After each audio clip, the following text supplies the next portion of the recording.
울고 함께 웃는 교회로 만들어갈 줄로 믿사오니 주님. 안녕하세요. 반갑습니다.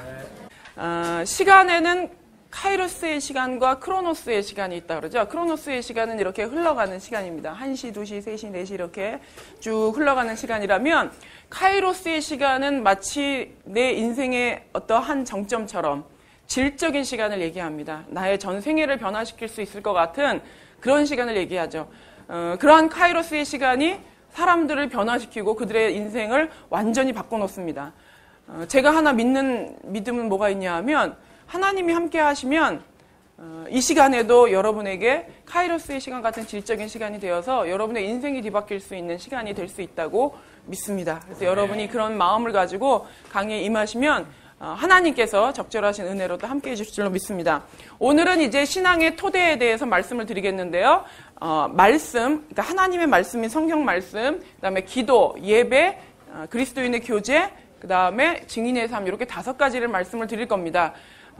신앙생활을 오래 하신 분들은 이미 다 알고 있는 것이지 라고 생각하실 수도 있겠지만 알고 있기 때문에 늪에 빠질 수 있는 요소들이 있으니까요. 한번 집중해서 들으시면서 내가 이제까지 알아왔던 것들, 행해왔던 것들과 무엇에 문제가 있는지 한번 발견하시면 굉장히 의미 있는 시간이 될 줄로 믿습니다. 요즘은 우울증이 굉장히 많죠. 현대인들 우울증이 많아서 자살률도 높고요. 굉장히 사람들이 이 자괴감 때문에 괴로워하다가 자신의 생명조차도 스스로 끊으려고 하는 경우가 많이 있습니다. 근데 이런 사람들을 잘못 건드렸다가는 사람 죽게 만들 수도 있어요. 우리 애들 한참 시험이나 여러 가지 때문에 괴로워할 때 성적표 갖고 왔는데 그 엄마가 너는 이 성적 갖고 밥이 목구멍에 넘어가냐? 이런 얘기. 왜 사니? 이런 얘기하면 그날로 그 17층 아파트에서 뛰어내립니다.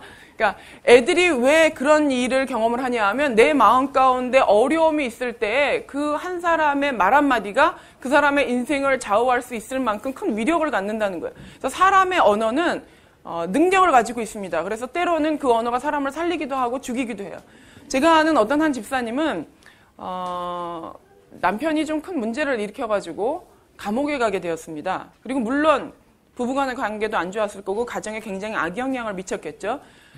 그러다 보니까 이제 이혼을 경험하고 초등학생 고학년이었던 남자애들 둘을 데리고서 혼자서 살게 됐어요. 근데 우리가 일상적으로 상상해 볼 수 있는 일이지만 40대가 넘어선 중년 여자가 어떤 전문적인 기술이나 지식을 가지고 있지 않을 때에 혼자서 어떤 생계를 책임지며 산다는 일은 굉장히 어렵습니다. 그래서 여러 가지 경제적인 어려움 때문에 더 극한의 어려움에 있다가 컨테이너를 개조해서 도배장판을 하고 그곳에서 아이들을 키웠어요. 근데 여자가 나가서 할 수 있는 일이라고 하는 거는 고작해야 노동일 정도인데 그 노동일도 남자들만큼 벌 수가 없었겠죠. 그래서 이분이 뭘 했냐 하면 동사무소에서 주는 그 공공근로 같은 일을 하면서 근근히 생계를 유지해 나갔습니다. 근데 한 달이 지나고 2달이 지나고 6개월, 1년이 지날수록 이 집사님의 마음 가운데 어떤 생각이 들었냐 하면 과연 나의 미래가 더 나아질 수 있을 것이냐에 대한 소망이 점점 사라지기 시작했어요.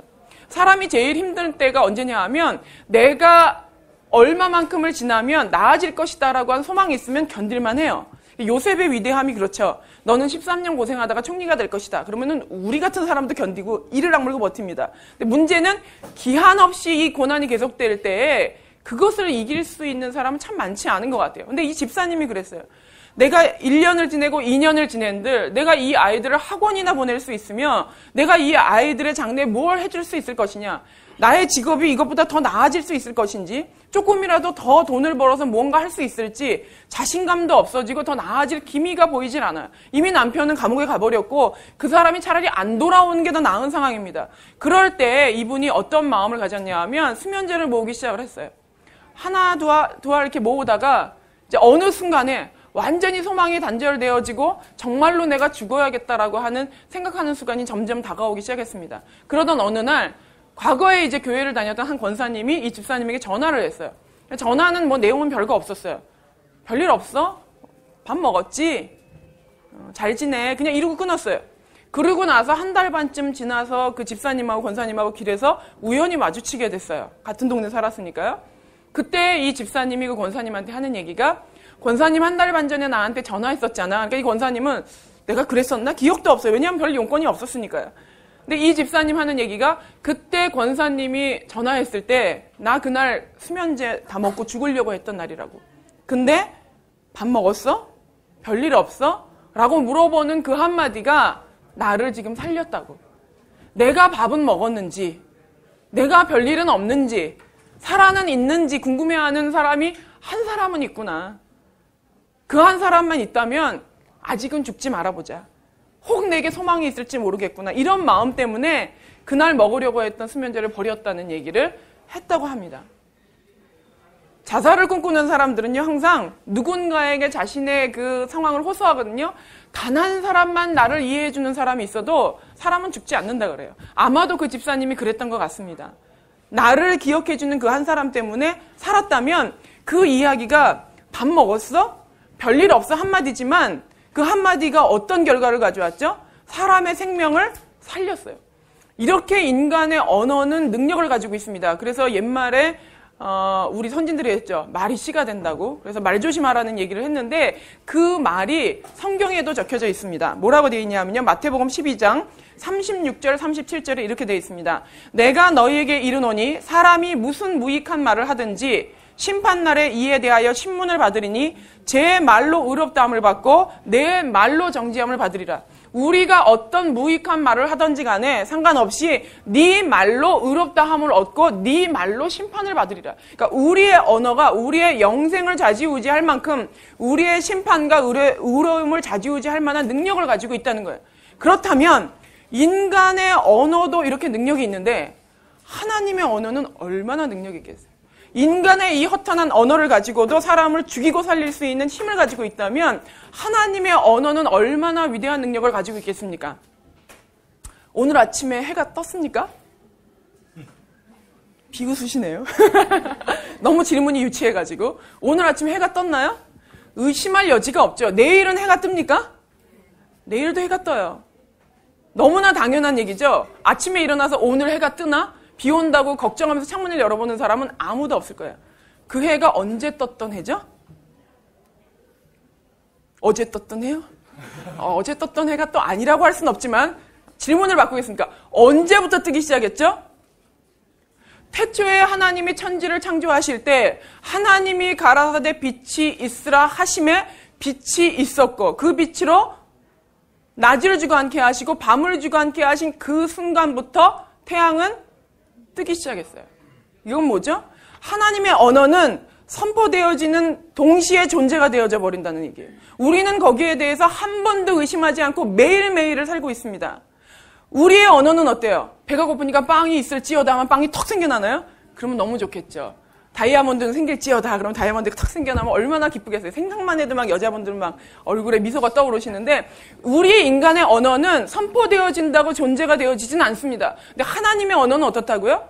선포되어지는 순간에 존재가 되어져서 언제까지 없어지지 않죠. 그 존재가 하나님이 다시 선포하셔서 태양은 사라지라라고 명령하시기 전까지는 한 번 선포되어진 언어는 존재하여서 영원히 지속되는 게 영원 불변한 것이 하나님의 말씀의 위력입니다. 우리는 그거를 매일매일 체험하면서 지금도 그 태양의 빛을 받으면서 살고 있어요. 근데 우리는 어떻게 그걸 잊어버리죠? 맨날 잊어버려요.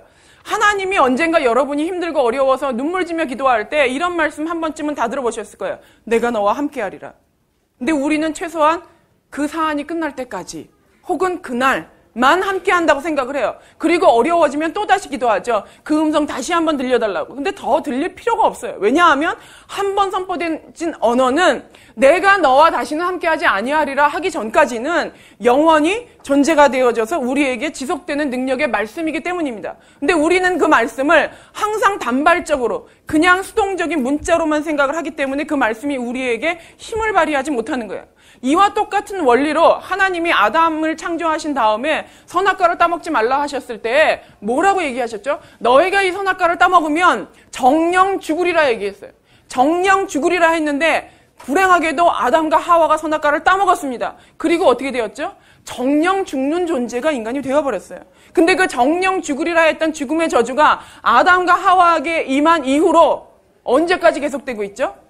아담과 하와뿐만이 아니라 그 자손의 자손의 자손의 자손인 우리에게도 우리의 자손의 때까지도 너희가 정령 죽으리라고 했던 그 말씀의 능력이 그대로 임하여서 언제까지 계속되나요? 그 말씀의 재선포가 있기까지 계속되는 거예요. 너희가 정령 죽지 아니하리라는 선포가 있기 전까지는 한 번 임하였던 그 말씀의 위력이 지속적으로 영원불변하게 계속적으로 인간의 인류의 역사에 지속해 왔습니다. 그렇기 때문에 우리에게 재선포가 있어야 하는데 재선포가 있었나요?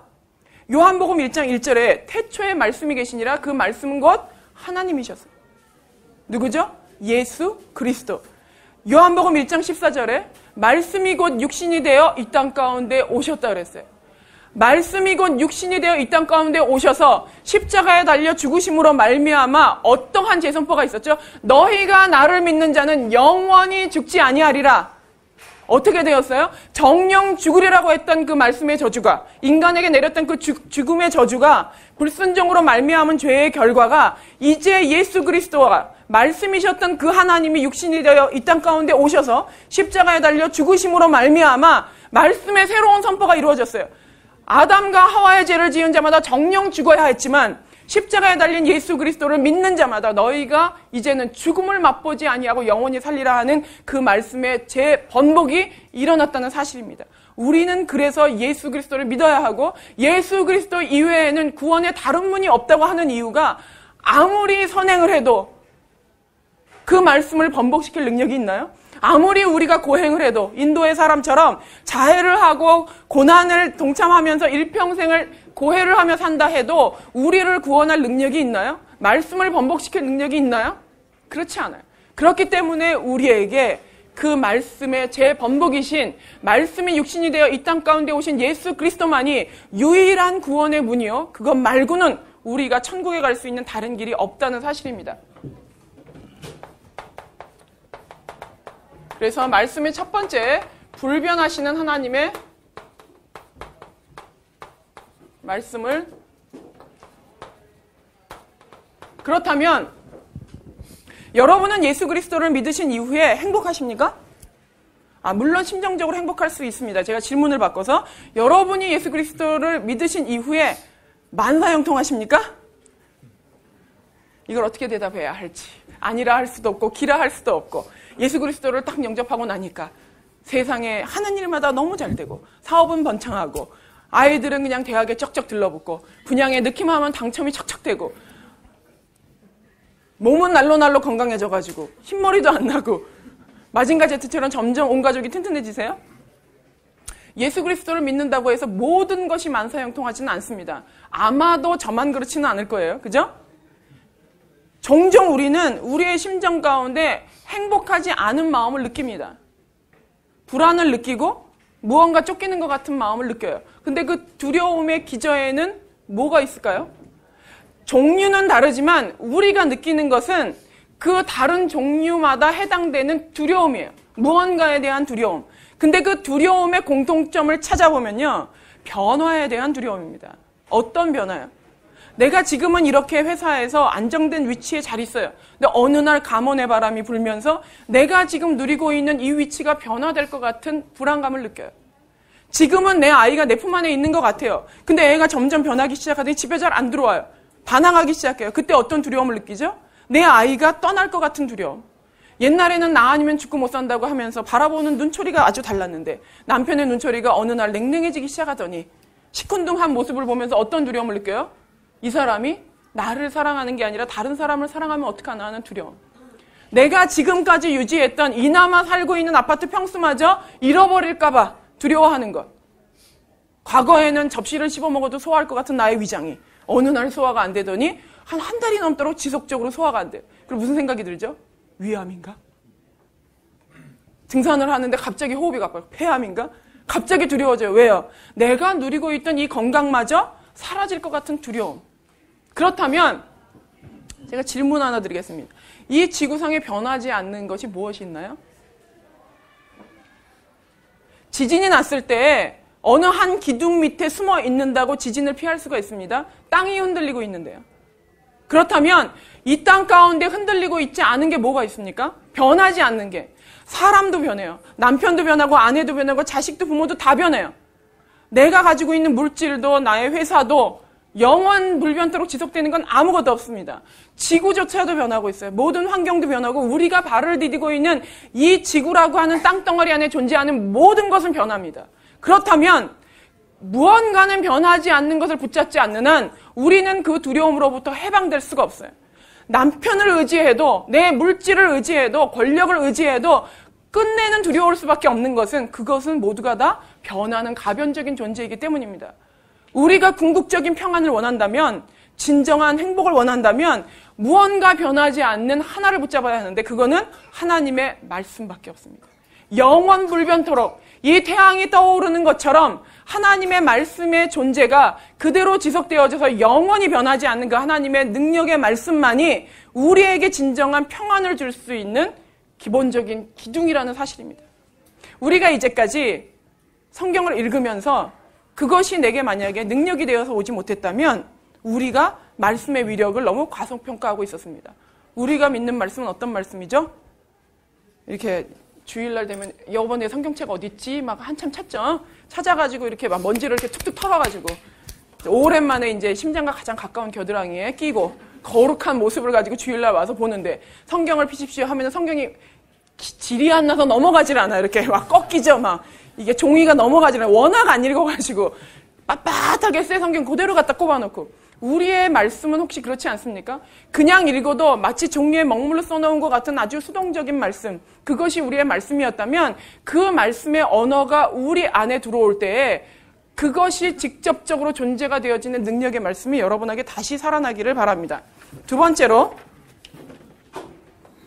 살아계신 하나님의 말씀입니다. 중고등학교 때 혹은 조금 철이 늦게 드시는 남자분들은 이 청년 시절에도 읽지만 무협지 혹시 읽어보신 적 있으세요? 안 읽은 척 하시는 겁니까? 아니면 안 읽으신 겁니까? 그러니까 무협지가 아니면 중국 영화 혹시 많이 보셨죠? 요즘도 많이 나오잖아요. 뭐 영웅 뭐 이런 거, 연인, 뭐 중국 영화 보면 어때요? 과거 걸로 하면 동방불패, 신앙생활 너무 열심히 하셔서 요즘 영화를 안 보시는 것 같은데? 뭐 그렇다고 뭐 영화를 안 봤다고 교회를 열심히 다닌 것도 아니고. 그런 영화를 보면 어때요? 막 그 무술을 하는 사람이 무리를 막 걸으면서 막 무술을 하잖아요. 굉장히 판타직하게 멋있지 않습니까? 도대체 뭐 문화생활도 안 하시고 뭐 하셨습니까? 공감들을 안 하시는데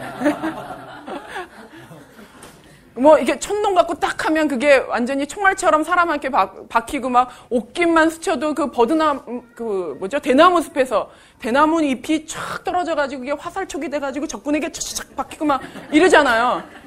그런 거 보면서 막 감동하면서 막 멋있다고 막 그러죠. 거기에서 나오는 그 일하고 저는 국민학교를 다녔습니다. 옛날에 초등학교가 아니라 국민학교 시절에 그 저희 동네에는 삐라가 많았는데 여기 이제 이해하시는 분들은 나이가 많은 겁니다. 삐라에 보면 무슨 내용이 있냐면요. 위대하신 김일성 수령동지가 대동강을 나뭇잎을 타고 건너셨습니다. 그 얘기 보신 적 있으세요? 네. 끄떡이시는 분들은 이제 최소한 40세 이상입니다. 그 김일성이 대동강을 나뭇잎을 타고 건넌 거 하고요. 그 영화에 나오는 그 무협지에 나오는 날아다니는 거 하고 예수님이 무리를 걸으신 사건하고 뭐가 다릅니까? 질문입니다. 네. 이럴 때는 좀 보통들은 눈을 내리 깔거든요. 근데 이번 바는 너무나 늠름하신지 뭐 답도 없으면서 똑바로 저를 터져서 네가 대답해라 뭐 이런 분위기로 질문 같지 않는 질문이어서 그러지. 이러면 대체로 이제 그 나오는 답이 어떤 거냐 하면 하나는 사실이고 두 개는 허구다. 이렇게 얘기를 하세요. 근데 그건 우리끼리 얘기죠. 이제 믿는 사람끼리 얘기죠. 안 믿는 사람이요. 김일성이 대동강을 건넌 거 하고 예수님이 무리를 건넌 거 하고 똑같이 들리지 않겠어요? 이런 얘기하면 또 인터넷에 김인정 전도사가 뭐 어쩌고 저쩌고 이러지 마시고 이 세 개의 차이가 뭐죠? 어떤 것이 사실인지 우리는 증명할 수가 없어요. 물론 영화나 무협지는 우리가 허구라는 걸 알고 있습니다만 이것을 믿지 않는 자들에게 혹은 모두가 공감할 만한 이야기로 차이를 둘 수 있는 거 하나는 이 두 가지의 앞에 있는 사건은 김일성이 대동강을 건넌 사건하고 무협지에 나와 있는 그 사건은요. 우리랑 하등의 상관이 없어요. 그 사람이 무협지에서 무리를 걸었다고 해서 오늘 나에게 어떠한 영향력도 미치지 못합니다. 대동강이 아니라 무슨 압록강이고 태평양을 김일성이 맨발로 건넜다고 해도 그 일과 나는 아무 상관이 없어요. 그리고 그 일이 오늘 나에게 아무런 영향을 미칠 수가 없습니다. 그러나 예수 그리스도께서 무리를 걸으신 사건은 오늘 나에게 인생의 풍랑을 건너고 있는 나를 변화시킬 수 있는 능력의 말씀이라는 사실이에요. 그거를 현재화라 그럽니다. 말씀의 현재화. 현재화가 뭐라고요? 과거에 있었던 그 사건이 오늘 나에게 영향력을 미치는 거예요. 여러분은 이 자리에 왜 와 계십니까? 2000년도 넘은 시절에 예수 그리스도께서 십자가에 달린 그 사건이 오늘 나에게 영생을 준다는 믿음 때문에 이 자리에 와 계신 거예요. 우리가 지금 이순신 장군의 장렬한 전사 때문에 여기 모인 거 아니잖아요. 왜 이순신 장군의 장렬한 전사와 예수 그리스도의 그 비참한 죽음이 왜 차이가 나죠? 그 사람의 죽음은 아무것도 나에게 영향력을 미칠 수 없지만 예수 그리스도의 죽음은 오늘 나의 삶을 변화시킬 뿐만이 아니라 나의 영원한 생명조차도 변화시킬 수 있는 위대한 능력을 가지고 있기 때문입니다. 오늘 마태복음 말씀을 들으셨죠? 앞으로 오늘 이제 또 예배를 들으실 분은 들으시겠지만 그 말씀이 언제적 말씀이에요? 2000년 전의 얘기예요. 만약에 우리가 야곱의 이야기, 요셉의 이야기를 듣는다면 BC 5000년도 더 된 얘기잖아요? 그러면 7000년, 8000년도 더 된 과거의 얘기가 오늘 나를 변화시키는 능력의 말씀으로 전환될 수 있다는 사실입니다. 그게 말씀의 위력이에요. 과거의 말씀이라 하더라도 그것이 오늘 나를 바꿀 수 있는 것, 그것이 하나님의 살아계신 말씀의 능력이라는 사실입니다. 그렇다면 말씀이 왜 누구에게는 살아있는데 누구에게는 죽어있죠? 모처럼 남편을 끌고 교회를 가서 오늘 감동의 말씀이 쏟아졌는데 옆집 아저씨는 막 눈물을 펑펑 흘리면서 막 회개를 하는데 내 남편은 도대체 이 인간이 자는지 깼는지 눈을 감고선 뜨지도 않고 감동을 받았는지 안 받았는지 모르겠어요. 혹은 본인이 그걸 느낄 수 있어요. 저 사람은 감동을 받고 막 변화받고 변화되는 게 느껴지는데 나는 변화가 일어나지 않아요. 왜 그렇죠? 말씀이 죽었나요? 말씀은 살아있다고 했잖아요. 태초에 하나님이 계시니라 에서부터 시작을 해서 끝까지 죽어있는 구석은 하나도 없잖아요. 근데 왜 그게 나에게는 죽어있죠? 때로는 신앙생활을 할 때 신앙이 점점 자라난다고 하는 거는 그 말씀이 죽어있는 구석이 점점 되살아나서 어떠한 한 구석도 죽지 아니하고 살아서 역동성 있게 내게 임하는 것이 바로 신앙의 성장이라고 다르게 표현할 수도 있습니다. 근데 그게 왜 죽냐고요? 태양이 이렇게 비쳐도 카텐 딱 치니까 눈 안 부시잖아요. 그죠? 장렬하게 비치는 태양 때문에 눈이 부셔서 눈을 뜰 수 없어도 내 손바닥 하나만 딱 가리면 말짱하게 눈 뜰 수 있습니다. 태양이 존재하지 않아서가 아니라 내가 가린 손바닥 때문에 태양을 가릴 수 있다는 사실이에요. 하나님의 말씀도 모든 사람에게 공평하게 비춰지는 태양처럼 장렬하게 비치지만 내가 가지고 있는 알량한 이론, 어떤 이론이요? 중고등학교 때 배웠던 과학의 상식들, 혹은 내가 세상을 살아나가면서 배웠던 세상 법칙들, 내가 가지고 있던 나의 경험에 근거한 나의 세계관들, 이런 것들이 하나님의 말씀을 가린다는 거죠. 어떨 때 가리죠? 성경 보면 잠언 말씀 같은 거 보면 참 은혜가 되잖아요. 게으른 자여 개미에게 가서 배워라. 멋있죠 막. 이런 얘기 있으면 전도하기 너무 좋아요. 근데 어떤 말씀? 엘리야가 기도했더니 하늘에서 불이 떨어졌다고 하지 않나. 무슨 죽은 나사로를 살렸다고 하지 않나. 그거 없어도 난 예수 믿겠는데 굳이 그런 몰상식한 내용을 집어넣어가지고 왜 우리로 하여금 거부감을 주냐 말이에요. 근데 그게 왜 비상식적이고 몰상식하게 느껴지죠? 내 이론으로 설명이 안 되는 것, 나의 생각에 틀에 들어오지 않는 것, 그것은 죽은 말씀이 되는 거예요. 내가 손바닥으로 가리는 거예요. 성경의 모든 말씀이 살아있지만 그 말씀이 다 살아서 나에게 역사하는 것이 아니라 내가 내 생각으로 수많은 말씀들을 차단하고 죽여버린다는 사실입니다. 여러분이 10수년 동안의 신앙생활을 했음에도 불구하고 변화를 경험하지 못했다면 하나님의 능력이 없어서가 아니라 여러분이 하나님의 능력을 다 차단하고 있다는 사실이에요. 뭘로요? 우리의 알량한 이론으로. 그냥 40-50년 경험했다라고 하는 나의 지식으로, 나의 일가견으로 이건 아니야, 이건 아니지, 이건 오바지 이러면서 제껴놨던 모든 것들이 하나님의 능력 있는 말씀이었다는 사실입니다. 여기에 대하여서 성경은 이렇게 얘기하고 있습니다. 고린도후서 10장 5절에 보면요, 모든 이론을 파하며 하나님 아는 것을 대적하여 높아진 것을 다 파하고 모든 생각을 사로잡아 그리스도의 발 앞에 복종케 하라.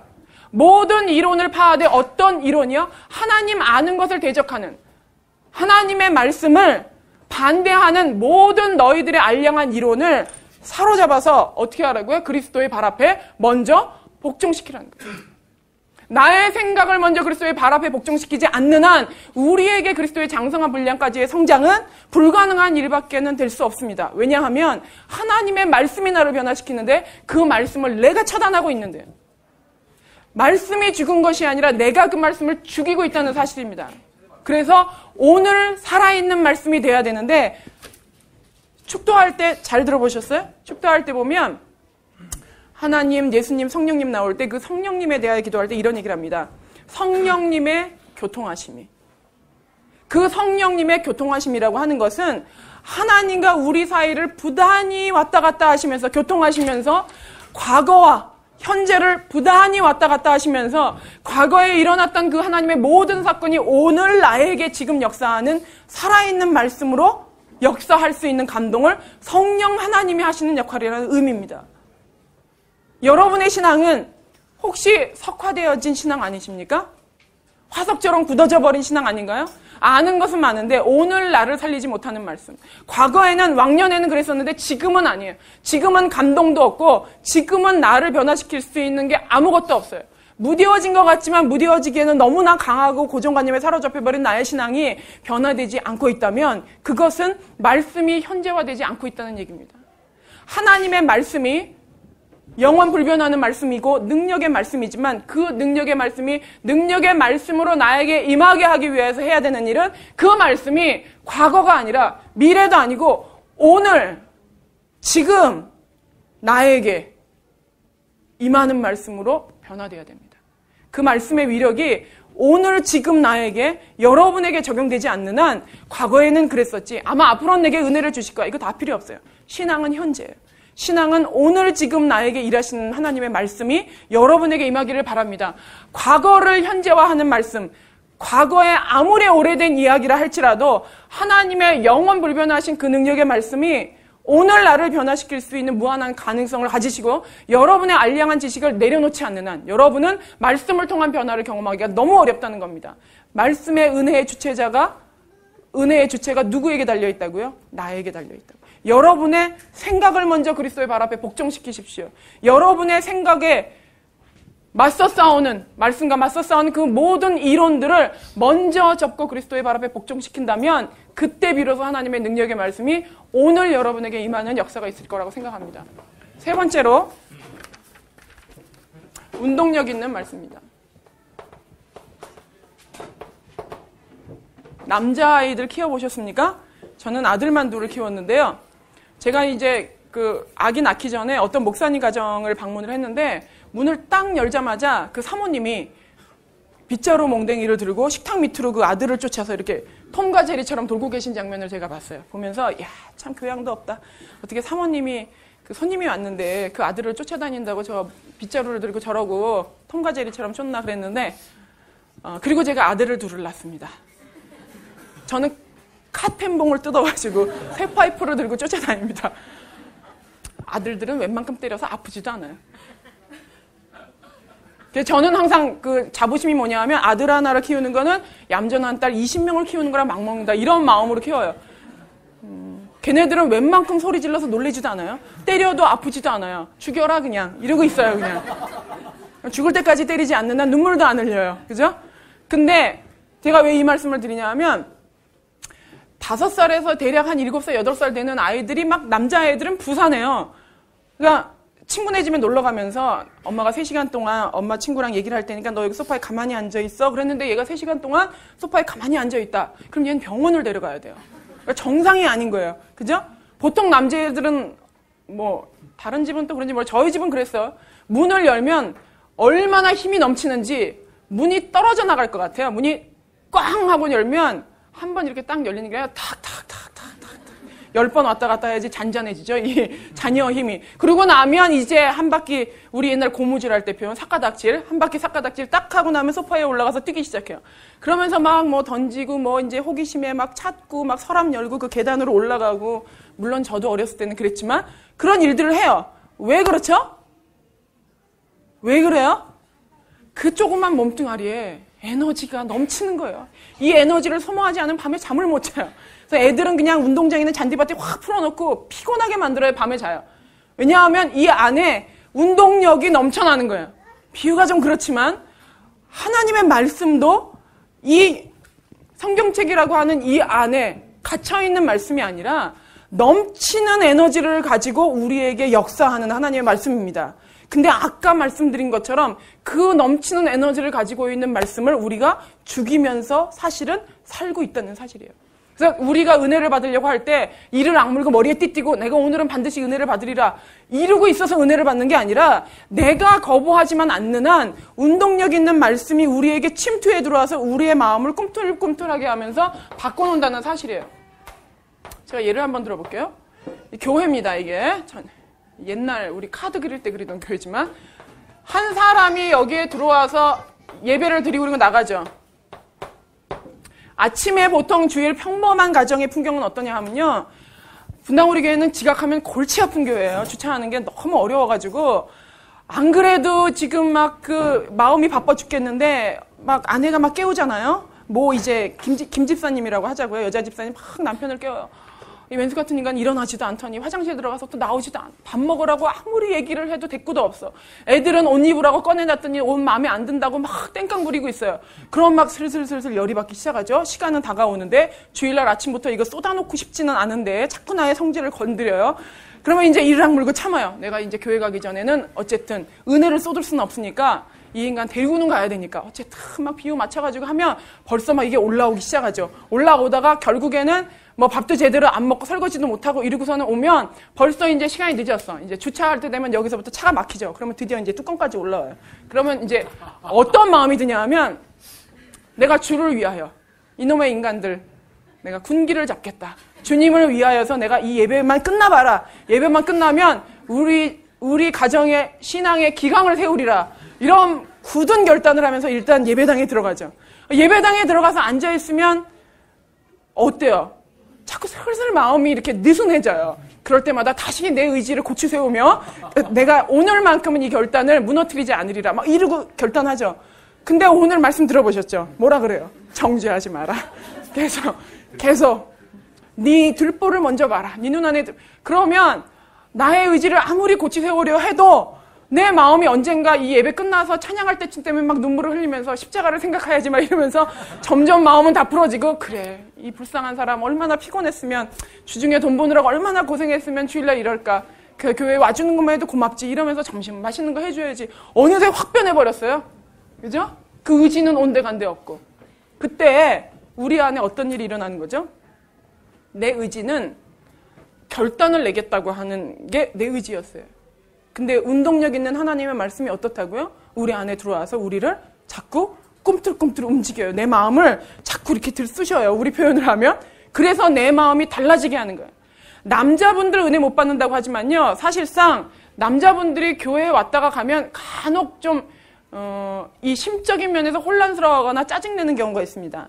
제가 늘 강조하는 거 여자분들한테 강조하는 거 남자들이 꼭 눈물 흘리는 것만 은혜의 표징이 아니라는 사실이에요. 복음입니다. 복음. 그죠? 왜 혼란스럽고 짜증이 날 수 있냐 하면 이 세상에서 그야말로 경제활동을 하면서 살려면요. 자기 주관 없이 생존할 수가 없어요. 나가서 한번 돈 벌어보세요. 저도 나가서 돈 벌어보니까 알겠더라고요. 내 주관 없이는 나를 보호하면서 살 수가 없어요. 그렇다고 성경적인 신앙을 얼마나 가지고 있냐? 그렇지도 않잖아요. 그렇게 살다 보니까 그 생각을 가지고 교회에 앉아있는데 목사님은 내가 믿고 있는 주관이랑 다른 얘기를 자꾸 하시는 거야. 탈세하지 말라 그래요. 탈세 안 하고 살 수가 없는데 계속 정직하게 살라 그래요. 타협하지 말라 그래요. 타협하지 않고 생존할 수가 없는데 고민되고 갈등되는 거예요. 그 갈등이 은혜라고 하는 사실을 꼭 이해하시기 바라요. 왜 은혜죠? 내가 가지고 있던 굳은 의지는 있어요. 근데 자꾸 내게 혼란을 주는 거예요. 내 마음을 자꾸 꿈틀꿈틀거리면서 움직여요. 이거 아닌 것 같아. 나 이거 놓치면 난 직장에 나가서 죽는데. 이거 놓치면 나 가뭄 바람에 잘리는데. 이런 생각을 할 때마다 자꾸 하나님의 말씀이 들어와서 내 마음을 움직이면 이거 놓치면 남자들은 죽을 것 같아요. 왜냐하면 생존할 수 없을 것 같은 두려움 때문에. 그것 때문에 갈등하고 혼란하는 거라면 뭐 때로는 뭐 교회가 잠자리가 불편하다, 뭐 이렇게 졸기에 의자가 너무 딱딱하다 이래서 짜증내는 분도 있지만 그게 아닌 한도 내에는 분명한 은혜의 표징이라는 겁니다. 왜요? 운동력 있고 능력 있는 말씀이 그 경직되어 있는 남편들의 마음 가운데 들어와서 자꾸 꿈틀꿈틀 움직이는 거예요.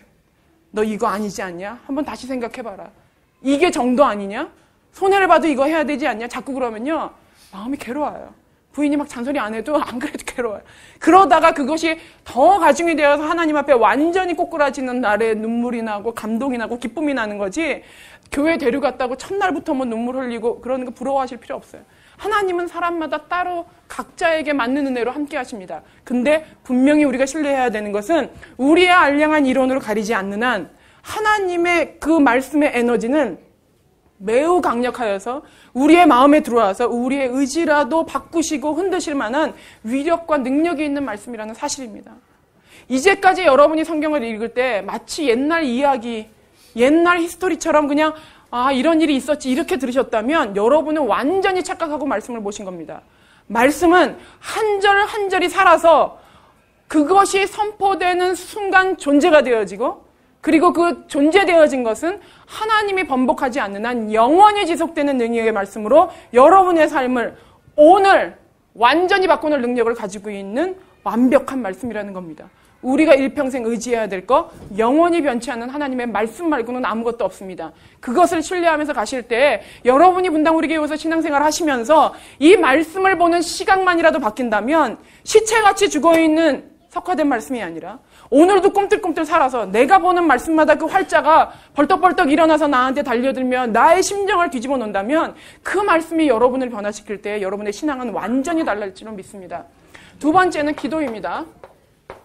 기도를 얘기할 때 가장 우리가 착각하는 부분은 뭐냐 하면요, 내가 알고 있는 것을 내가 하고 있다고 생각하는 게 기도에 많은 오류를 주는 착각하는 부분이기도 합니다. 내가 알고 있는 거와 하고 있는 것은 상당히 다릅니다. 이 오늘 기도 내용을 들으시면서 내가 혹시 안 하고 있으면서 내가 알기 때문에 하고 있다고 생각하는 부분이 무엇이 있는지를 체크해 보시기 바랍니다. 첫 번째 기도는 대화입니다. 기도가 대화라는 얘기 많이 들어보셨죠? 근데 그 기도가 대화인데 나는 대화를 할 생각도 없고 좀 마음도 없다 이러신 분도 있을 수 있어요. 그러나 우리의 기도의 패턴을 한번 볼까요? 어떻게 기도하는지? 기도할 때 우리는 일단 청구서를 가지고 옵니다.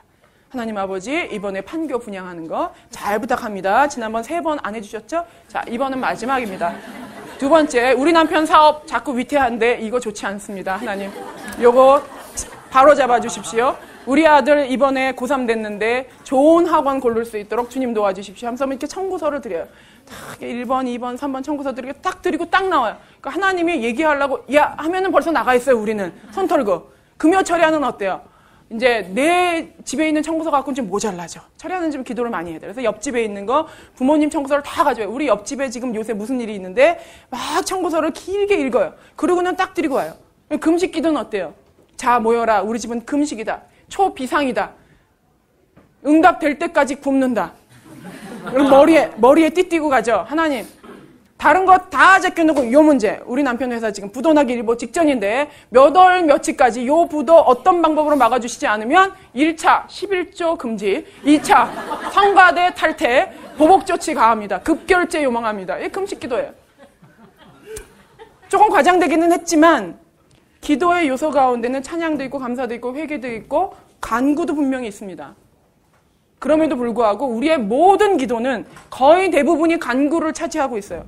그 나머지 부분은 국어 실력이죠. 전지전능하시며 무소부지하시며 천지만물을 다스리시는 여호와 하나님 아버지, 그 미사여구가 끝나는 시간이 우리의 기도가 마감하는 시간이에요. 도대체 우리는 어떻게 기도하고 있는 거죠? 내가 할 얘기만 딱 던져놓고. 아이들한테 저 같은 경우는 그래. 제일 기분 나쁠 때가 학교 갔다 와서 얘기를 좀 나누고 싶어요. 그러면 얘가 엄마 방에 들어오는 날은 정해져 있어요. 가정통신문, 특별히 급식비, 미납 뭐 이런 거 오면은 딱 놓고 가요. 그럴 때 속으로죠. 내가 돈 버는 기계냐 이런 마음이 딱 들죠. 기분 나빠요. 왜냐하면 나는 네가 어떻게 지내는지를 알고 싶어요. 하나님의 관심이 그렇다는 겁니다. 우리는 기도에 대하여서 항상 청구서를 납부하듯이 하나님 앞에 나가요. 그리고 기도를 잘하는 사람은 많은 청구서를 챙겨가지고 거기다가 아주 범세계적인 청구서를 가지고 가는 사람이 아주 잘하는 사람이라고 우리는 생각을 해요. 그러나 기도의 기본은 대화입니다. 근데 우리가 대화하지 않으려고 하는 이유는 이렇게 생각해요. 제 이름이 김민정입니다. 민정아, 으아. 내가 너의 기도를 들었다, 으다. 뭔가 신적인 음성을 하나님과 들으면서 막 이렇게 대화하는 것만 대화라고 생각을 해요. 그렇기 때문에 우리는 대화를 두려워합니다. 그러나 하나님은 그렇게 민정 아우 이렇게 얘기 안 하세요. 하나님이 우리에게 얘기하실 때는 우리가 만들어질 때 하나님은 우리에게 하나님의 형상을 심어 놓으셨어요. 하나님의 것이 우리에게 잘라져 들어와 있기 때문에 우리는 본질적으로 하나님을 느낄 수 있는 존재로 메커니즘적으로 이렇게 만들어져 있어요. 그래서 우리가 기도할 때 우리 마음에 일반적으로 얘기할 땐 양심의 소리처럼, 내면의 음성이라고도 하는데 양심의 소리처럼 하나님이 우리에게 말씀을 하세요. 그 음성을 들으면서 질문하고 하나님의 이야기를 듣고 내게 주시는 깨달음을 듣고 또 질문하고 대답하고 이 과정이 돼야 대화지 일방 통로는 대화가 아니라는 사실입니다. 전형적으로 우리가 왜 이 대화가 안 되냐면 예를 들면 아침에 부부싸움을 한판 멋들어지게 했어요. 와 이러다가 진짜 이혼하겠다 이럴 만큼 했어요. 그리고는 남편은 전사하고 출근했어요. 그때 아내가 이제 분기에 못 이겨서 기도를 하죠. 집에서 남편을 보내놓고 기도할 때 하나님 아버지 저 왼수 언제까지 저렇게 두시겠습니까? 본때를 보여주시옵소서. 그러면서 막 열심히 기도해요. 근데 이 기도가 지금 뭐가 잘못되어 있죠? 누가 잘하고 잘못했는가가 정해져 있어요. 그건 내 기준이에요. 남편이 적군이고 내가 아군이야. 어느새 내가 하나님은 늘 왜 내 편이에요. 그죠? 남편은 적군이고 나는 아군이고 하나님의 응답은 뭐예요? 그 적군을 섬멸하는 게 하나님의 응답. 저가 백기를 들고 나한테 무릎 꿇고 항복하는 것만이 주님의 놀라운 응답이에요. 누가 정했어요? 내가 정했어요. 기도가 어떻게 바뀌어야 되냐 하면 하나님 아버지 오늘 한판 거하게 했습니다. 죄송합니다. 정말 마음이 상하네요. 그러면 아마도 하나님이 여러분을 위로하시는 음성을 주실 거예요. 우리는 순간 그래 잘됐다 이혼해라 이런 얘기 들릴까 봐 겁나서 기다리지 못하지만 하나님은 절대로 그렇게 얘기 안 하세요. 하나님 아버지 나 억울합니다 그러면 아마도 이럴 거예요. 남편은 안 억울할 것 같니? 이 음성이 들릴 거예요. 저는 그랬어요. 하나님 아버지 난 너무 속상해요 그러면 너 때문에 내 남편도 죽을 지경이다 이런 말씀이 막 들리더라고요. 그러면서 조정이 되는 거예요. 적군과 아군이 정해져 있는 게 아니라 하나님이 주시는 그 말씀에 따라서 내가 무엇을 잘못했고 남편은 무엇을 바꿔야 되는지 나는 뭘 잘했고 남편은 뭘 잘했는지가 정리가 돼요. 정리가 되면 기도하고 난 결과가 하나님의 뜻에 따라 조정이 돼야 되는데 우리의 기도는 조정될 여지가 전혀 없어요. 하나님 말씀 안 듣고 딱 정해져 있어요. 적군이 섬멸될 때까지 응답은 없는 거예요. 그러니까 평생 응답이 없죠. 왜냐하면 하나님은 남편을 한 번도 적군이라고 생각한 적이 없거든요. 우리가 정해놓고 대화하려 하지 않는 것, 있는 그대로를 올려놓는 것, 그것이 대화입니다. 하나님께 들으세요.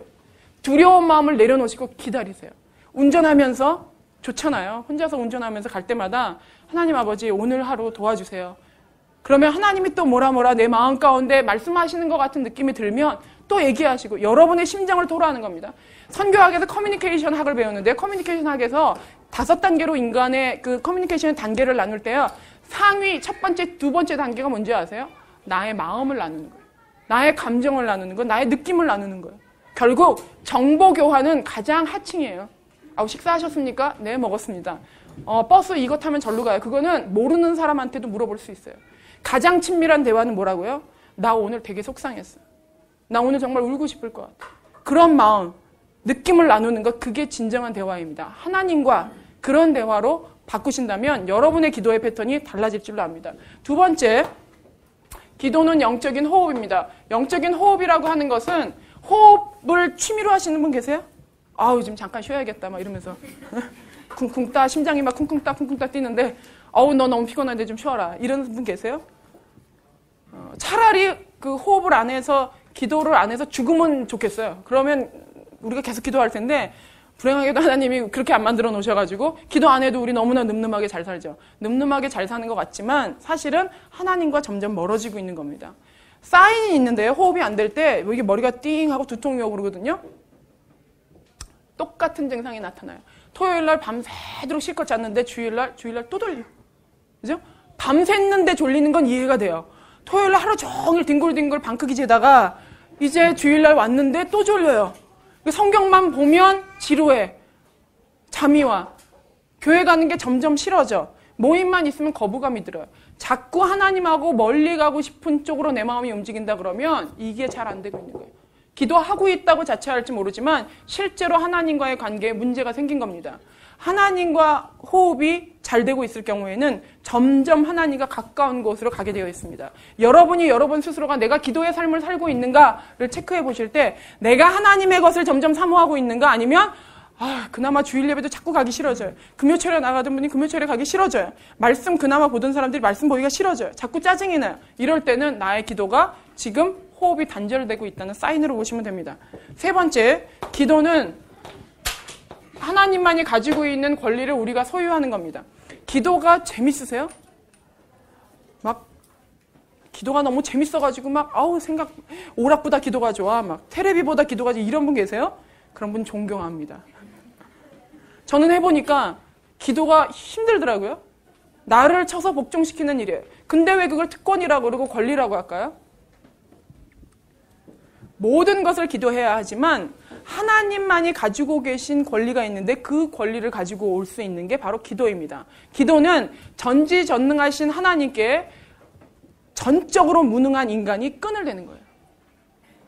이런 감동적인 말씀 막 좀 메모하고 막 이런 분위기로 가야 되는데 전혀 감동이 없으시네요. 제가 다시 하겠습니다. 전적으로 능력 있는 하나님을 향하여 전적으로 무능한 인간이 끈을 대는 게 기도입니다. 근데 그 전적으로 능력 있는 하나님의 그 무엇을 가지고 와야 하는데 그게 뭐냐 하면 신령한 복이에요. 화평, 평안, 기쁨, 소망, 능력, 이런 것들이에요. 두 집이 똑같이 부도가 났어요. 똑같이 부도가 났는데 한 집은 풍지박산이 났어요. 서로 물고 뜯고 너 때문에 이렇게 됐다고 그러고 애들은 가출하고 난리가 났어요. 근데 한 집은요, 함께 기도하고 격려하고 위로하면서 그 고난 중에 소망을 가지고 있어요. 똑같은 일을 당했음에도 불구하고 반응은 천지 차이예요. 정상적인 게 뭐가 정상적이죠? 정상적이거든요. 물고 뜯고 난리가 정상적이에요. 왜냐하면 푹 찔렀는데 안 아픈 사람 어디 있어요? 인간에게 고통이 왔을 때 고통을 느끼는 건 당연한 일입니다. 근데 문제는 그 당연한 일을 바꿔놓는 능력이 기도에 있다는 거예요. 이쪽 집안이 당연한 반응이에요. 인간이면 고통당할 때, 힘들 때 좌절하고 싶고 포기하고 싶고 정말로 죽음을 사모하는 마음으로 점점 다운되는 게 정상적인 인간의 반응이에요. 그럼에도 불구하고 소망할 수 없는 중에 소망하게 만드는 것, 낭망할 수밖에 없는 상황에서 용기를 내게 하는 것, 정말로 내 마음이 뒤집어질 것 같은데 말할 수 없는 평안을 누리는 것, 이게 기적입니다. 이 기적을 내려줄 수 있는 게 바로 기도라는 사실이에요. 돈 많은 권사님 찾아가도 얻을 수 있어요. 병은 유명한 의사를 찾아가도 얻을 수 있습니다. 고칠 수 있습니다. 공부 못하는 애들 기도해서 뭐 지혜를 달라고 할 수도 있지만 쪽집게 과외 선생 만나면 공부 잘하게 할 수 있어요. 세상에서 얻을 수 있는 것은 세상에서 얻을 수도 있지만 세상에서 얻을 수 없는 것이 있는데 그것은 하나님만이 소유하고 있는 이러한 화평과 화목과 평화와 평안, 기쁨, 소망, 신령한 복, 영생, 능력, 이러한 것들을 기도를 통해서 얻는 것만이 진정으로 우리가 기도의 위력을 맛보는 것입니다. 안과 의사한테 가서 배 아픈데 소화제 하나 주세요, 이런 사람 있어요? 안과는 안과 전문이에요. 눈 전문이기 때문에 눈을 고치기 위해서 안과에 가듯이 하나님은 하나님만이 줄 수 있는 남다른 능력을 가지고 계세요. 우리가 매일마다 구하는 게 세상에서도 얻을 수 있는 그 수많은 잡다한 것들만을 하나님께 구하고 정말로 안과에서 고칠 수 있는 거, 저 실명 위기 직전인데요. 이거는 얘기 안 하고 소화제만 맨날 얻어가는 거와 똑같은 모습이 우리에게 있을 수 있다는 겁니다. 기도가 특권인 이유는 하나님만이 줄 수 있는 기적과 같은 건 뭐예요? 좌절할 때, 절망해야 될 때, 고통스러워하는 게 마땅할 때 우리의 심령이 새롭게 일어날 수 있는 세상을 거스려 이기는 능력이 우리에게 부여되는 것, 이것이 기도가 줄 수 있는 특권이라는 사실입니다. 여러분이 기도할 때 반드시 이러한 영역을 위해서 기도하시기 바라요. 그럴 때 여러분은 세상이 감당하지 못하는 사람이 되는 거예요. 세상이 얻을 수 있는 걸 풍성히 얻으면서 세상이 감당하지 못한 사람이 되는 것이 아니라 세상이 얻을 수 있는 건 그냥 다 얻으면 되는 거고 그렇지 않은 것을 얻음으로 말미암아 내 마음에서 일어나는 신령한 기적들을 경험하는 것이 바로 세상이 감당하지 못하는 크리스천이라는 사실입니다. 네 번째로 기도는 하나님의 실력을 인정하는 겁니다. 심장에 문제가 생겼어요. 그럼 세브란스의 김 박사 막 딱 떠오르죠. 애가 성적이 떨어졌어요. 그럼 무슨 학원 가봐. 그 왜 그러죠? 그 곳이 바로 자신이 실력을 인정하는 사람이에요. 여러분이 문제가 생겼을 때 혹시 무릎 꿇지 않는다면 하나님 앞에 무릎 꿇는 대신에 돈 떨어지면 누가 생각나고 아프면 누가 생각나고 뭐 하면 누가 생각난다 그러면 말은 여러분이 하나님 앞에 기도한다고 하지만 실력은 누구를 인정한다고요? 그 사람을 인정하는 거예요. 여러분의 기도 생활은 어떻습니까? 문제가 생길 때 기도하시나요? 물론 기도도 하고 병원도 가야 돼요. 그러나 우선순위는 분명해야 된다는 사실입니다. 여러분 마음에 문제가 탁 생겼을 때 사람이 떠오르면 여러분은 입으로는 기도한다고 하지만 내 실제 마음의 실력은 누구를 더 인정한다고요? 그것을 해결해 줄 수 있는 인간을 더 의지하고 있다는 사실입니다. 그걸 통하여서 여러분의 기도가 변질되지 않았는지 체크해 보시기 바랍니다. 5번째로 기도는 미리 하는 것입니다. 우리는 이렇게 기도합니다. 문제 생기면 자 모여라. 우리 이제부터 금식이다. 그러죠? 이 문제 해결될 때까지. 그러고는 금식하고서는 막 부르짖어. 금식에 또 위력이 있잖아요. 응답이 돼요. 그러면 자 이제부터 파티다. 다 모여라. 그동안 못 먹었던 거 오늘 다 먹는다. 이러잖아요. 그러니까 문제가 떨어지면 우리는 기도할 게 없어요. 그러나 기도는 미리 하는 겁니다. 예언할 때의 예자가 저축하다 할 때의 예자예요. 미리 내다보다 할 때의 예자가 아니라요. 예언하다 할 때 그 예자는 말씀을 저축해 놨다는 얘기입니다. 그런 것처럼 기도도 마치 하나님께 저축을 해놨다가 이렇게 기도해야 됩니다. 하나님 아버지, 지난 수년 동안 내가 눈물을 흘려가면서 나의 아이를 위해 기도한 것 하나님 아시지 않습니까? 지금 내 아이가 아픕니다. 지금 응답하여 주실 때입니다. 지난 수년간 내가 눈물을 흘려 기도했던 그 기도가 지금 응답되게 하여 주시옵소서. 이렇게 기도해야 돼요. 그래야지 우리는 항상 평안할 때도 하나님 앞에 미리미리 기도해놨다가 그 기도를 찾는 시점이 문제가 생기는 시점이 돼야 돼요. 우리 외국 사람 만나면 막 그때부터 영어 공부해야지 막 영어 사전 찾으면서 막 회화하죠. 그러고서는 그 사람 가면 우린 또 안 해요. 매번 만날 때마다 우리의 영어 실력은 늘 똑같아요. 왜죠? 미리 안 해놓으니까요. 기도도 마찬가지예요. 하나님 앞에 평안할 때 모든 것을 기도해놨다가 하나님 아버지 지난 수년 동안 내가 나의 아내를 위하여 기도했던 것을 지금 응답하여 주십시오. 이 패턴으로 기도하기 위하여서 우리의 기도의 시점이 바뀌시기를 바랍니다. 6번째는 모든 것을 기도해야 됩니다. 하나님 앞에 기도하지 않아도 될 만큼 아주 사소한 일은 없고 하나님 앞에 기도해서 이루어질 수 없을 만큼 아주 큰 일은 없다. 뭐라고요? 아주 사소한 일도 하나님 앞에 대화로 올려드려야 되고 아주 절대로 할 수 없을 것 같은 그러한 큰 일도 하나님 앞에 기도해야 됩니다. 결국 우리의 모든 것은 하나님 앞에 대화로 올려드려야 되는 일이라고 하는 사실입니다. 여러분이 문제가 생겼을 때 그때만 만약에 기도하셨다면 기도하러 나갈 때 청구서만 가지고 나가셨다면 여러분의 기도의 패턴을 바꿔보시기 바랍니다. 하나님께 여러분의 마음을, 여러분의 느낌을, 여러분의 감정을, 여러분의 생각을 아뢰시고 하나님의 생각을 들으시면서 조정해 나가셔야 하나님의 뜻대로 사는 사람이 될 수 있다는 사실을 기억하시기 바랍니다.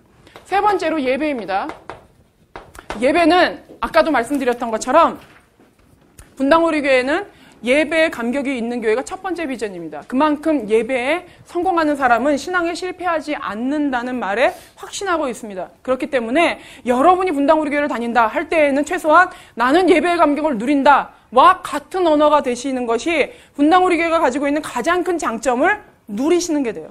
그러니까 여러분들이 예배에 최선을 두셔야 되는데 그 이유는 예배는 하나님과의 생명이 접촉되는 시간입니다. 1강 때 제가 또 말씀을 드리겠습니다.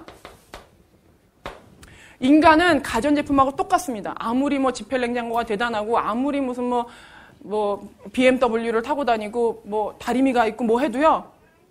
콘센트에 코드 안 꼽으면 안 돌아가죠. 콘센트에 코드를 꼽는 시간이 예배예요. 자동차에 휘발유를 넣는 시간이 예배입니다. 우리는 아무리 겉으로 멀쩡해도 전력이 공급받지 않는 한 제대로 된 기능을 할 수 없게 만들어져 있습니다. 그렇기 때문에 이 예배는 하나님과의 생명의 접촉을 통하여서 하나님의 능력을 공급받아 제대로 된 가전제품으로 돌아갈 수 있는 능력을 공급받는 시간, 크리스찬으로 살 수 있도록 만들어주는 시간이 바로 예배입니다. 그래서 가능하면 예배를 자주자주 드리는 이유는 그때그때마다 충전받고 새로운 힘을 얻기 위해서 드리는 거죠. 한 번 딱 드리면 되지. 그럴 것 같으면 왜 김장할 때 김치에다가 딱 식기도 한 번 하면 겨울 내내 김치 올라오잖아요? 그럼 기도 안 해도 뭔 말인지 또 모르시는 분 계시네요. 시간이 없어서 넘어가겠습니다. 얘 유머도 이게 좀 통해야지 되는데. 제 얘기는 한 번 예배 거하게 드리면 한 달 동안 안 드려도 된다. 이런 얘기를 비유로 드린 겁니다. 2번째는 손상된 관계의 회복입니다. 어떤 손상된 관계예요? 너희가 예배하기 전에 불화하였거든. 형제와 불화하였거든. 가서 그 형제와 화목하고 오라 그러죠. 하나님 앞에 드리는 예배는 인간과 인간과의 관계를 회복시킬 뿐만이 아니라 하나님과 인간의 관계를 회복시킵니다. 아까 의지에 불타는 아줌마 얘기 드렸잖아요. 여자 집사님. 내가 오늘 뻔때를 보이리라 했던 그 마음이 갑자기 확 풀어지면서 관계가 회복이 되죠. 예배를 통해서 그런 역사가 일어납니다. 그런 것처럼 하나님과의 단절되었던 관계도 예배를 통한 생명의 접촉을 인하여서 우리에게 하나님과의 관계가 더 친밀한 관계로 바뀌게 되는 겁니다. 세 번째는 과거를 현재화하는 겁니다. 2000년 전에 혹은 수천 년 전에 있었던 그 이야기가 오늘 나에게 말씀의 사건이 되는 거예요. 야곱의 이야기가 나에게 사건이 되는 거예요. 오늘 말씀하셨던 그 마태복음의 이야기가 오늘 나에게 사건으로 일어나는 거예요. 그래서 그것이 일주일 동안의 나의 삶을 주도할 수 있는 능력의 말씀이 되는 거예요. 내가 회사에 가서 내가 집안에서 비판의 잣대를 대려고 할 때마다 그 말씀이 내게 오늘 현재화되어서 나를 과거에서부터 현재로 이끄시는 그 말씀의 능력으로 인도하는 것이 바로 예배라는 사실입니다. 그래서 그 예배를 통하여서 우리는 하나님 앞에서 과거를 현재화하는 능력을 잡아당기는 그 시간을 경험하는 겁니다. 마지막으로 예배는 하나님의 부르심에 대한 응답입니다. 신정통주의 신학자 칼바르트는 이런 얘기를 했습니다. 설교는 하나님의 말 걸어오십니다. 설교는 하나님의 말 걸어오심이에요. 이게 뭐죠? 하나님이 예배 시간에 여러분에게 말 걸어오는 거예요. 너는 서기관처럼 살지 않니?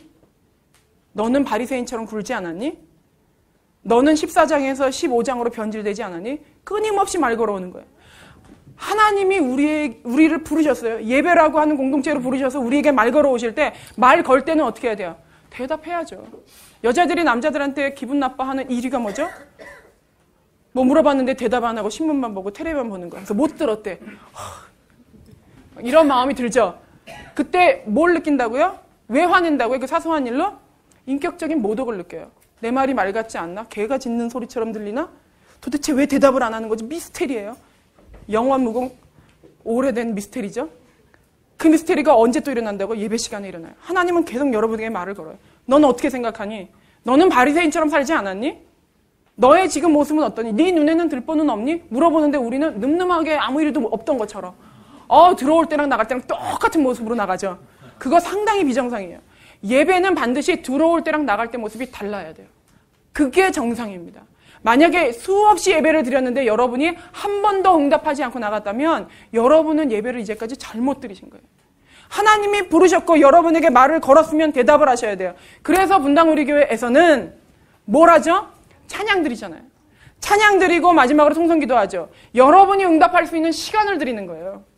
너는 그렇게 살지 않았냐? 너의 눈은 늘 날카로운 눈초리로 정죄하고 있지 않았느냐? 그거에 대해서 찬양하면서 생각하는 거예요. 생각하고 응답하는 거예요. 근데 응답할 때 우리 안에 있는 강박관념 뭐라고요? 예스 하지 않는 한 응답이 아니라는 생각 때문에 우리는 회피하려고 해요. 근데 그렇지 않습니다. 때로는 밥 먹었니? 그럴 때 아예 안 먹었어도 대답일 수 있어요. 하나님 아버지 오늘 내가 예배를 드렸지만 솔직히 나 너무 부담스럽습니다. 이것도 대답이에요. 그렇지 않나요? 왜 꼭 오케이만 대답이라고 생각하세요? 노도 대답일 수 있어요. 그러나 하나님 아버지 내가 오늘은 흔쾌하게 예스할 수 없지만 언젠가는 하나님의 이러한 콜링에 대하여서 내가 예스하겠습니다. 그러고 가시면 되는 거예요. 그러나 어떻게 해요? 반드시 대꾸는 하셔야죠. 왜냐하면 설교자를 통하여서 하나님이 여러분에게 말을 걸어오셨잖아요. 너는 어떻게 생각하니? 너는 혹시 그러지 않았니? 걸어오셨을 때마다 여러분이 반드시 응답해야 될 의무가 있다는 사실, 그걸 기억하시고 예배를 드리신다면 예배가 의미 없이 끝나는 일은 없을 거라고 생각합니다. 네 번째로 교제입니다. 하나님이 우리를 그리스도 안으로 부르셨습니다. 그죠? 그래서 영접시키셨어요.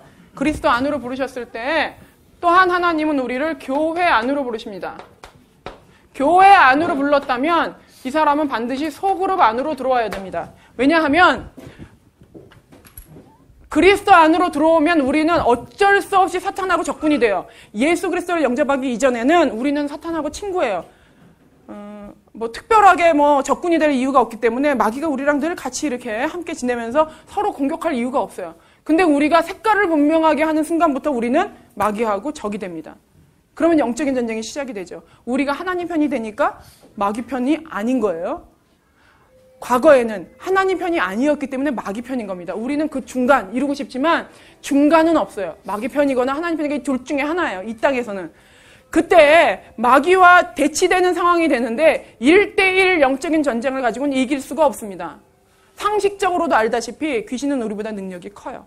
인간보다 더 한 차원 위의 능력을 가지고 있습니다. 그러면 이 마귀와 접전하려면 어떻게 해야 되죠? 마귀보다 훨씬 능력이 있는 예수 그리스도의 이름을 빌리지 않는 한은 우리는 승리할 수가 없어요. 근데 이 전쟁에서 하나님은 아주 경제적인 방법을 인간에게 선물로 주셨는데 에베소서에 나오는 바울을 통해서 하신 비밀이라 경륜이라 하는 얘기가 뭐냐 하면 하나님은 교회 공동체를 주셔서 합작해서 싸울 수 있도록 주셨어요. 적군과 대치할 때 제가 책에도 그거를 썼는데요. 적군하고 아군하고 대치할 때요. 나 혼자 죽일래 하고 톡 튀어나가면 어떻게 돼요? 완전 사살 대상이죠. 적군의 아주 총격을 집중적으로 받을 거예요. 왜 그리스도 안에 들어온 사람이 교회 안으로 들어와야 하냐면 혼자서 영적인 싸움을 싸우기엔 너무 연약해요. 그래서 싸움 잘하는 사람들끼리 모여가지고 힘있게 진지를 구성하고 있는 그 안으로 들어오셔야 보호를 받을 수 있습니다. 교회 나와서 헌금하고 봉사하라고 교회 들어오라는 것이 아니라 영적으로 잡아먹힐 수 있기 때문에 혼자 있지 말고 들어오라는 얘기예요. 우울증 걸린 사람의 대표적인 표징이 뭔지 아세요? 죽어라고 혼자 있으려고 그래요. 남들 다 교회 가는데 혼자 있다가 목매달아 죽잖아요. 그 우울증에 걸린 친구를 빼내려고 해보세요. 죽어도 안 나와요. 침대 밑에 내려오면 죽는 줄 알아요. 그리고 혼자 있다가 마귀의 밥이 돼가지고 자살하거나 스스로를 괴롭히는 일에 몰입하게 됩니다. 신앙이 떨어지는 순간부터 뭐를 생각한다고요? 교회 가기 싫어져요. 공동체에서 분리되어서 동물의 왕국 보시면 알잖아요. 사슴이 막 가다가 그 굴락에서 떨어지면 사자밥이 되잖아요. 똑같은 영적인 원리가 적용되기 때문에 하나님은 우리를 교회라고 하는 공동체 안에서 보호받도록 했다는 겁니다. 그러면 왜 교회 안에 있는데 속으로까지 들어와야 되느냐? 우리의 삶에 나눔이 있어야 되는데 그 나눔이 쉽지 않은 거예요. 지금 벌써 6,000명이에요. 제가 강의를 시작할 때 3,000명이었는데 지금 6,000명이에요. 그러면 내가 일주일 동안 있었던 얘기를 할 수가 있나요? 제가 작년에 아들이 고3이었는데 얘가 죽어라고 3주 동안 말을 안 듣는 거예요. 참았어요. 그래도 전도사가 어떻게 큰 소리를 내냐 하는데 얘가 저의 이 인내하고 있는 가슴에 신나를 뿌리고 불을 질렀어요. 학원을 가면서 돈을 달래는 거예요. 그래서 용돈 어저께 줬잖아. 그랬더니 그게 얼마나 된다고 다 썼지. 그러는 거예요. 하루 만에 8만 원을 다 쓴 거예요. 순간 제가 다 필요 없다. 전도사고 뭐고 다 필요 없다. 순간 자제하지 못하고 그만 실수를 저지른 게 너 그러려면 나가서 들어오지 마! 막 이랬어요. 그랬더니 어찌나 말을 잘 듣는지. 그날 안 들어왔어요. 처음으로 가출을 했어.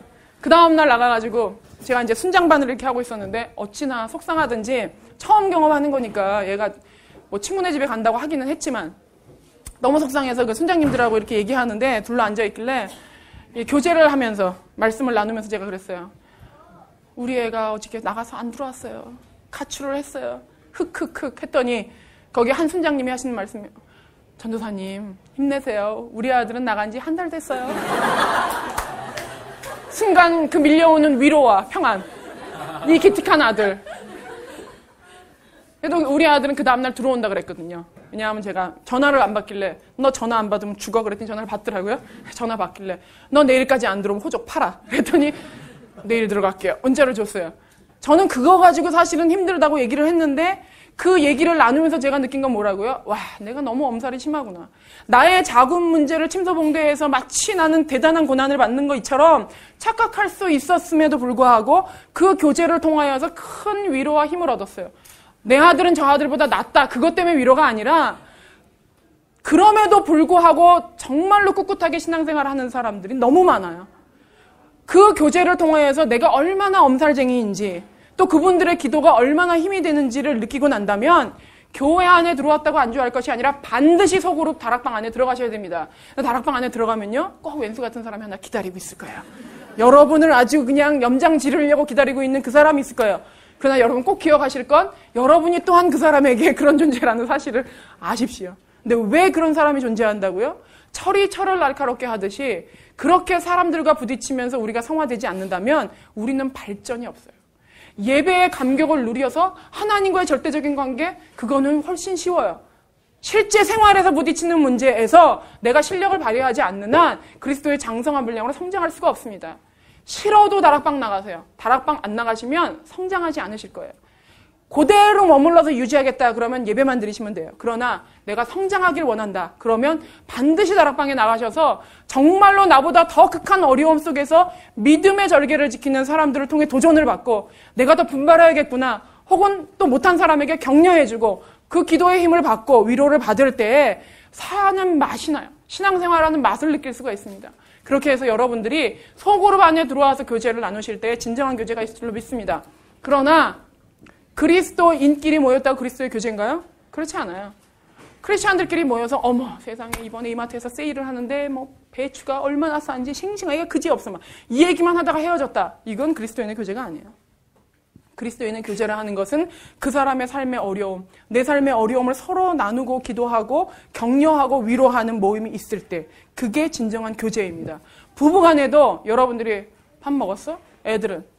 자라? 이건 완전 교제가 아니에요. 정말로 가정 안에서도 그리스도인의 교제를 원한다면 뭐 힘든 일 없어? 내가 뭐 기도해줄까? 그 사람의 삶을 나누고 서로 격려하는 마음을 가질 때 그게 진정한 그리스도인의 교제가 됩니다. 마지막으로 증인의 삶입니다.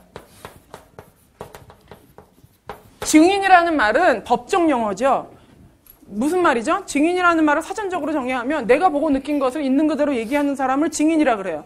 근데 여러분은 증인의 삶을 사십니까? 저도 사실은 멍석 깔아놓으면 이렇게 하지만 세상에 나가서는 잘 못해요. 어색하고 힘들게 생각을 해요. 근데 왜 증인의 삶을 잘 안 살고 있죠? 이 증인의 삶을 우리가 살고 있지 않다면 우리는 둘 중에 하나예요. 위증을 하는 거예요. 나는 보고 느낀 게 있어. 예수 그리스도를 믿고 교회를 다니면서 아주 작은 거라도 유익을 얻었는데 말하지 않는다면 나는 위증을 하고 있는 거예요. 또 하나 더 불행한 거. 그렇게 오래 다녔는데 진짜 본 게 없어. 진짜 아무것도 못 느꼈어. 이분은 영접부터 다시 시작하셔야 돼요. 크리스찬이 아닐 가능성이 훨씬 높습니다. 그렇다면 우리가 이 두 번째 거는 빼놓고 만약에 우리가 위증을 하고 있다면 무엇이 문제냐 말이에요. 복음에 대하여서 우리가 부담을 갖고 있기 때문에 그렇습니다. 또 하나는 복음에 대하여서 우리가 정말로 기쁘게 생각하지 않기 때문에 그래요. 저도 그런데요. 뭐 아까 이마트 나왔으니까 까르푸 같은 데를 가면 대형마트, 롯데마트나 이런 데를 가면 어때요? 세상에 내가 이거 백화점에서 10만 원 주고 봤는데 세상에 10,000원에 파는 거예요. 그러면 기쁨이 넘쳐요. 막 에너지가 어디서 솟쳐 나오는지 막 없던 돈까지 해가지고 막 나 필요한 거 말고 딴 것도 사요. 더 사가지고 앞집 아줌마한테 이참에 선물하자 그러면서 막 앵기죠. 그러면 또 막 친구한테 전화해요. 너 이거 언제까지인데 내가 이거 분명히 확인했거든. 10만 원인데 10,000원이야. 그래서 막 얘기를 해요. 뭐 여자들만 그러냐. 남자들도 그래요. 세상에 어떤 골프장을 알았는데 이번에 개장한 지 얼마 안 돼가지고 싼 값에 반값에 준대. 당신 한번 가봐. 막 이러면서 막 전화 돌리죠. 세상에 복음이 브라우스만도 못해요. 그 열정. 누가 시켰어? 누가 브라우스 필요하다 그랬어? 없던 것까지 사다가 앵겨주면서 누가 그 정보 달라 그랬어요? 막 가가지고 며칠까지니까 꼭 가보라고 막 얘기를 해요. 근데 교회에 대해서는, 하나님에 대해서는 그러지 않아요. 어떤 사람이 폐암 말기에 사형 선고를 받았는데 병원에서 못 고친다는 걸 수소문해서 민간요법을 해가지고 나았어요. 나았는데 낫고 나서 동창회 나갔는데 고등학교 동창이 똑같은 폐암에 걸렸어요. 근데 말 안 해. 내가 뭘로 나았는지 말 안 해. 이 사람은 어떤 사람이요? 나쁜 사람이죠. 우리가 똑같아요.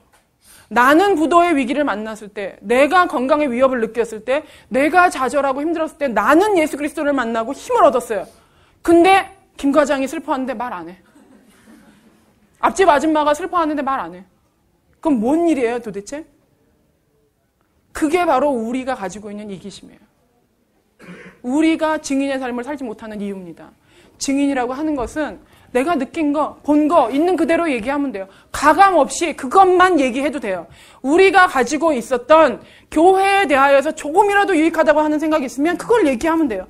내가 교회 나가봤더니 이만큼 좋더라. 난 딴 건 다 모르겠어. 근데 난 마음이 참 평안하더라. 난 다른 건 모르겠는데 우리 가정 화목해졌어. 딴 건 모르겠는데 나는 병 고침받았어. 난 자유를 얻었어. 생명을 얻었어. 내가 느낀 만큼 내가 본 만큼 있는 대로 얘기할 수 있다면 우리는 언제나 증인의 삶을 살 수 있습니다. 폐암 걸려서 나는 나아놓고 그것을 꽁꽁 숨겨놓고 얘기하지 않는 그런 이기적인 삶에서 벗어나셔서 여러분들이 느낀 것 조금이라도 얘기할 수 있기를 바랍니다. 여기에 조금이라도 조금 보완한다면 좋다면 이 두 가지가 합쳐져야 됩니다. 방금 얘기한 것은 간증이에요. 내가 교회를 다녔더니, 내가 예수를 믿었더니 이렇게 좋았더라. 간증입니다. 논증은 뭐라고요? 구약에서 예언되었던 그 예수 그리스도께서 신약에 오셔서 십자가에 달려 죽으심으로 내가 구원을 받았다. 그 내용만 집어넣으면 완벽한 전도입니다. 여러분의 인생에 있어서 내 입에서 복음이 나갈 때 어떤 기쁨이 있냐면요. 저는 87년도인가 전도폭발 처음 들어왔을 때 한 2기인가 3기인가 막 그 번역하고 있을 때 전도폭발 훈련을 받았는데요. 아주 제가 제일 싫어하는 일을 당했잖아요. 훈련하는데 세상에 국립묘지에다 저를 풀어놓는 거예요. 그러더니 전도하래요. 그게 훈련이에요. 요새는 그렇게 안 한다 그러더라고요. 막 뭐 사당동 정철역 이런 데다 그냥 풀어놓고 가서 몇 명 전도해 오래요. 그러면 멀쩡하게 생긴 사람이 쭈삣쭈삣 가가지고 오늘 죽어도 천국에 가실 확신이 있으니까 기분 나쁘죠. 나더러 죽는다니까. 그거 하는데요. 제가 철저히 깨달은 게 뭐냐 하면 내 입에서 그 사람에게 복음을 전하려고 복음을 전하는 순간 내 안에서의 생명이 막 꿈틀꿈틀 일어나요. 내가 이 복음을 가졌구나. 내가 이 십자가의 은혜가 소유된 자. 최소한 이 사람이 영접하거나 안 하거나 상관없어요. 내가 소유됐다는 것이 확인되는 순간부터 내 가슴이 뛰고 살아나기 시작해요. 그 기쁨이 우리에게 소유되는 것을 방해하기 위해서 마귀가 우리의 입을 막고 있다는 사실입니다. 이제부터 여러분이 복음을 소유한 자라고 하는 것을 어렵게 생각하지 마시고 내가 느낀 만큼, 내가 본 만큼, 내가 위로를 얻을 만큼 정직하게 내가 폐암 말기에서 건진받은 만큼의 은혜를 받았다면 그것을 폐암으로 고통당하는 자에게 전하는 게 당연한 인지상정인 것처럼 하나님의 복음을 그렇게 전하시는 여러분 되기를 바랍니다. 기도하겠습니다. 사랑의 하나님 아버지 감사합니다. 신앙생활 하면서 오랫동안 알고 왔던 말씀들이지만 이 말씀이 저희들에게 새롭게 와닿기를 원하오니 하나님의 말씀의 능력이 저희들의 삶을 변화시키게 하여 주시고 말씀이 선포되는 순간 존재가 되어지는 그 위대하신 말씀을 의지하여 일평생 저희들의 평안한 삶을 유지할 수 있도록 은혜 베풀어 주시옵소서. 예배에 감격이 있는 교회 의원이 이 교회에서 예배의 감격을 누리게 하시고 진정한 그리스도인의 교제로 말미암아 날마다 저희들의 입술에서 증인된 삶이 넘쳐날 수 있도록 축복하여 주시옵소서. 감사드리며 이 모든 말씀